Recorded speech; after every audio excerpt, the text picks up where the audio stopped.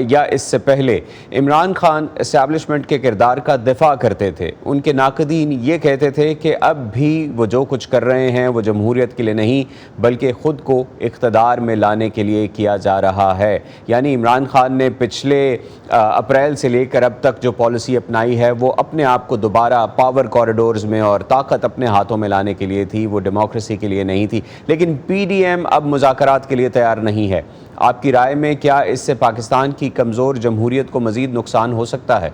نقصان تو بہت ہو چکا ہے اور مزید ہمیں کس نقصان کی توقع ہے کہ یہ نقصان ہماری جمہوریت کو ہمیشہ مداخلت کی وجہ سے ہوتا رہا ہے کہ فطری عمل ہے جمہوریت میں کہ لوگ حکومت منتخب کرتے ہیں, 5 سال کے بعد حکومت کو دوبارہ منتخب کیا جاتا ہے اور عوام اس کی کارکردگی کو دیکھ کے اس کو ووٹ دیتے ہیں یا اس کے متبادل جو سیاسی جماعت ہوتی ہے اس کو ووٹ دیتے ہیں. پاکستان میں اس طرح سے ہوتا رہا ہے کہ جب کسی سیاسی جماعت نے جم کے عوام کے ساتھ اپنا رشتہ مضبوط کیا اور آگے بڑھی تو کہیں نہ کہیں مداخلت ہوئی اور اس کو سرے سے اکھاڑ کر پھینک دیا. یہ جمہوریت پاکستان کی کمزور ہوگی نہیں, اتنا ہو چکی ہے کہ اس کے بارے میں آج کل جو پاکستان کے حالات ہیں یہ کہنا کہ ایک جمہوری حکومت ہے, میرا خیال ہے کہ اس لفظ کی توہین ہے کہ ایک 13 جماعتی اتحاد ہے اور 13 جماعتی اتحاد صرف مداخلت کا دفاع کرنے اور اس کا جواز پیش کرنے اور صرف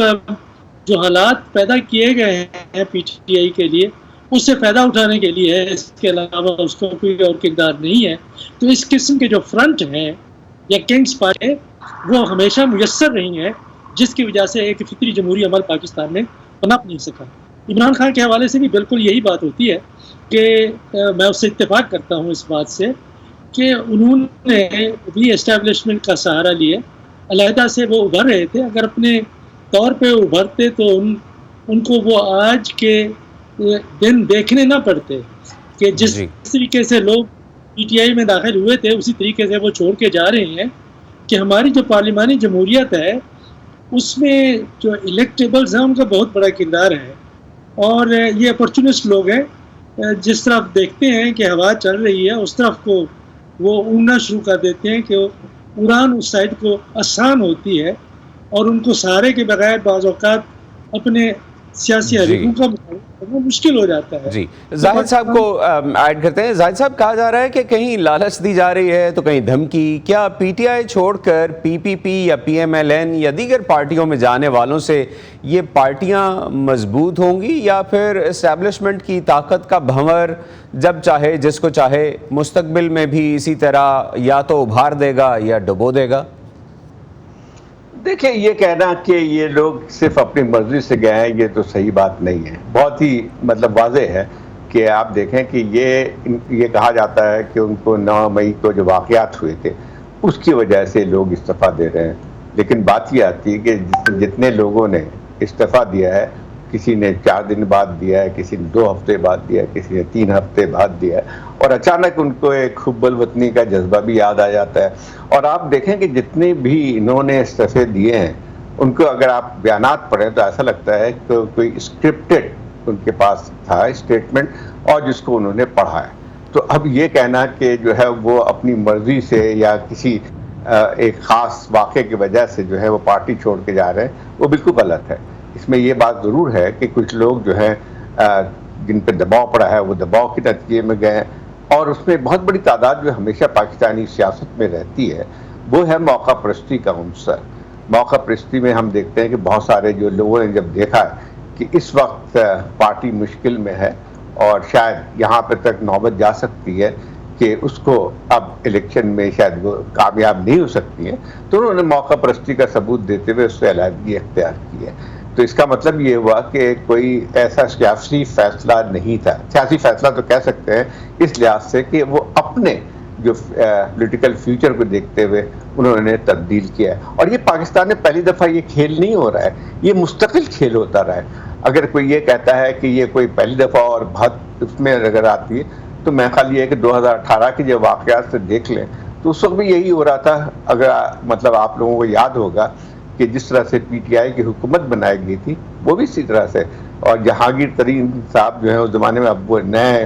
انہوں نے جو ہے ایک نئی پارٹی یا نیا گروپ بنانے کے, جس میں اس وقت ان کا بھی ایک اہم رول تھا, اور جو حکومت بنانے میں وہ یاد ہے کہ ان کا جہاز چلتا تھا, اور اس طرح سے جو ہے پی ٹی آئی کی اکثریت بنائی گئی, اور اکثریت ان کی تو بھی نہیں ہوئی. اس کے بعد جو ہے تقریباً 5 پارٹی کا کولیشن بنا. تو مسئلہ یہ آتا ہے کہ یہ ایک بہت بڑا سوال ہے کہ کیا پاکستان میں حقیقی معنوں میں جمہوریت رہی ہے؟ تو میں نہیں سمجھتا ہوں کہ کبھی بھی حقیقی معنوں میں جمہوریت رہی ہو, پارلیمنٹ پاورفل ہوا ہو, یا فیصلے جو ہے پارلیمنٹ کے اندر ہوتے رہے. یہ نہیں ہوا ہے. اور آج جو ہم جو بحران دیکھ رہے ہیں وہ ایک تسلسل کے ساتھ ہے, یہ ایک دن کا نہیں ہے, بلکہ اگر آپ دیکھا جائے تو ہم مستقل ایک سیاسی بحران کا شکار رہے ہیں. لیکن سوال یہ ہے کہ کیا یہ آنے والے وقت میں یہ تسلسل مزید اپنی گرپ کو مضبوط کرے گا ڈیموکریسی کے اوپر؟ رسول صاحب, پی ٹی آئی کے سپورٹرز کا کہنا ہے کہ جس طرح ان کے لیڈر نے سیاست میں فوج کی مداخلت کو چیلنج کیا ہے, اس سے پاکستان کی سیاسی تاریخ میں ایک نئی صورتحال پیدا ہوئی ہے اور طاقتور اسٹیبلشمنٹ بیک فٹ پر چلی گئی ہے. کیا آپ کو کیا لگتا ہے, کیا واقعی ایسا ہے, اور اس سے پاکستان میں جمہوریت کو کوئی فائدہ ہوتا نظر آ رہا ہے جو موجودہ سچویشن ہے اس سے؟ پہلا حصہ تو میرا خیال ہے کہ درست ہے کہ ایک بیانیہ بہت عرصے سے پاکستان کے گھروں کے اندر کونوں خدروں میں, پروگریسو انٹلیکچوئلز میں, ریجنل پولیٹیکل پارٹیز میں موجود تھا, اور پنجاب کے باہر بھی موجود تھا کہ سیاست اور جو جمہوریت اور سیاسی جماعت کی حکومت کسی کی بھی ہو, آخری لفظ کسی اور کے پاس ہے, اور سائیں ہیں جن میں کہ حکومت چلتی ہے, اور ان سائیوں سے نکلنے کی ضرورت ہے. میاں صاحب نے بھی ووٹ کو عزت دو کا نعرہ لگایا, ایک بیانیہ تھا بڑے تسلسل سے, پاکستان کے بننے کے فوراً بعد سے یہ چلا تھا, اور اس کو پنجاب میں پذیرائی ملی ہے, کے پی میں بہت زیادہ ملی ہے, اور پاکستان کے دیگر حصوں میں بھی. عمران خان کے بارے میں کوئی شک نہیں کہ وہ سہارا لے کے آئے, لیکن پھر جب وہ اقتدار سے نکالے گئے تو انہوں نے ایک مزاحمت اور تصادم کی پالیسی کو اختیار کیا جس کی سزا کہ آج انہیں مل رہی ہے. اور ایک جو پاکستان کی سیاست میں جو ایک بنیادی تضاد رہا ہے اس کے بارے میں کھل کے بات ہم یہاں رہتے ہیں نہیں کر سکتے, وہ کھل کے سامنے آ گیا ہے.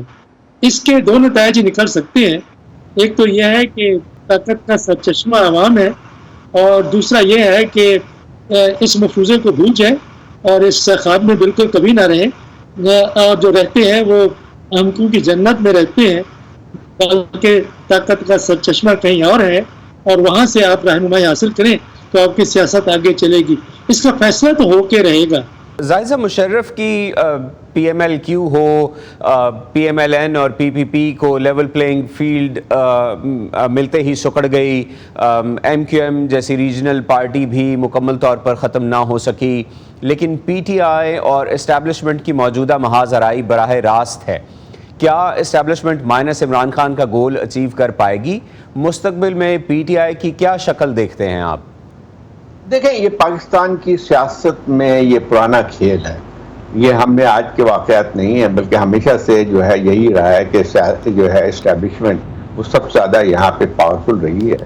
اور اس میں یہی دیکھیں کہ یہ کھیل جو ہے جس کو کہتے ہیں کہ وہ ہمیشہ سے 1990 کی دہائی میں اگر آپ دیکھیں جب ضیاء الحق کا مارچ ختم ہوا, اس کے بعد جو ہے الیکشنز ہوئے تھے, تو اس وقت پھر وہی کھیل کھیلا جا رہا تھا. ایک وقت میں کوشش یہ کی گئی تھی کہ بینظیر صاحبہ کو ہٹایا جائے, لیکن وہ ممکن نہیں ہو سکا تھا, اور اسی طرح سے پھر بعد میں نواز شریف صاحب کو بھی ہٹایا گیا تھا, اور 1990 کے بعد جو ہے جب فوجی ایک حکومت آئی تھی تو یہی ہوا تھا کہ وہاں پہ حکومت ختم کر دی گئی تھی, اور ایک پوری پی ایم ایل این سے ذریعے ایک پی ایم ایل کیو کا وجود آ گیا تھا اوور نائٹ. تو یہ اس طرح کی پھر اب اس کے بعد ہم نے دیکھا کہ پھر الیکشنز ہوتے ہیں. مثال واحد ایک وقت تھا جس میں ایک تھوڑی سی ایک امید کی رمق نظر آئی تھی کہ جو پروسیس شروع ہوا تھا 2008 سے, وہ شاید تھوڑا بہت جو ہے اس نے ایک لحاظ جمہوریت کو آگے بڑھانے کے لیے کام کیا تھا، لیکن اس کے بعد، اور یہ پہلی دفعہ پاکستان میں یہ ہوا تھا کہ ایک الیکشن کے ذریعے حکومت کی تبدیلی ہوئی تھی 2013 میں، لیکن پھر وہی گیم شروع ہوا اور ہم نے دیکھا کہ نواز شریف صاحب کی حکومت جو تھی اس کو ایک وقت میں کل 2 سال بعد ہی ڈی اسٹیبلائز کرنے کی کوشش کی گئی تھی۔ عمران خان صاحب کا دھرنا آپ کو یاد ہوگا، 120 دن تک ایک دھرنا ڈالا تھا جن کا مقصد یہ تھا کہ وہ حکومت کو گرا سکے، لیکن اس وقت حکومت نہیں گرا سکے کیونکہ پارلیمنٹ اکٹھا ہو کے کھڑی ہو گئی تھی۔ تو یعنی آپ یہ کہہ رہے ہیں کہ ایک اور چارٹر آف ڈیموکریسی کرنا چاہیے پاکستانی سیاستدانوں کو ڈیموکریسی کو مضبوط کرنے کے لیے۔ رسول بخش بھائی صاحب، تاریخ یہ بتاتی ہے کہ جب بھی سیاستدانوں نے ایک دوسرے کی سپیس ختم کی ہے، جیسے زاہد صاحب نے اشارہ کیا، جب وہ اکٹھے ہوئے تو ان کو فائدہ ہوا، تو اس کا فائدہ غیر جمہوری قوتوں کو ہی ہوتا ہے جب سپیس ختم کرنے کی کوشش کی جاتی ہے۔ ہمیں زیادہ دور نہیں جانا چاہیے، پاکستان کے خطے کے اندر ایسی بے شمار مثالیں موجود ہیں۔ مصر کی مثال اس میں نمایاں ہے، جہاں محمد مرسی نے جمہوریت کے بجائے اپنی طاقت میں اضافہ کرنا چاہا تھا اور اس کا نقصان مصر نے اٹھایا، جہاں نہایت مختصر جمہوریت کو ختم کر کے فوج نے دوبارہ اقتدار پر قبضہ کر لیا۔ آپ سیاسی قوتوں کو اس وقت کیا مشورہ دیں گے؟ مفاہمت کی سیاست، جب وہ حکومت میں تھے تو وہ بات کرنے کے لیے تیار نہیں تھے، آج وہ بات کرنے کے لیے تیار ہیں تو حکومت میں 13 سیاسی جماعتوں کا اتحاد خود سے بات کرنے کے لیے تیار نہیں، وہ اسٹیبلشمنٹ سے بھی بات کرنے کے لیے تیار نہیں تھے۔ مختلف جو کلیدی ایشوز ہیں پاکستان کے اسلام کی خارجہ پالیسی کے لیے، اب وہ بات کرنے کے لیے تیار ہیں لیکن وہ تیار نہیں ہے۔ تو میرا خیال یہ ہے کہ اس وقت جو 13 جماعتی سیاسی اتحاد ہے اس کو بھی عقل کے ناخن لینے چاہیے اور عمران خان سے بات کرنی چاہیے۔ عمران خان ایک عوامی طاقت ہے، اس کو آپ جس طریقے سے ختم کرنے کی کوشش کر رہے ہیں اس کی طاقت میں جو زمینی حقائق ہمیں نظر آتے ہیں اس میں مزید اضافہ ہونے کا امکان ہے، اور بہتر یہی ہے کہ اس سے بھی بات چیت کی جائے اور الیکشنز کی تاریخ طے ہو، اور جو بھی الیکشن کے لیے طے ہے جو سب کو تسلیم کر لینی چاہیے، اور جو مداخلت کی بجائے مفاہمت کی پالیسی اپنائی جانی چاہیے۔ زاہد صاحب، ویری کوئکلی، ہمارے پروگرام کے ختم ہونے میں تقریباً 1.5 منٹ باقی ہے۔ یہ جو پولیٹیکل آرم ٹوئسٹنگ کی جاتی رہی ہے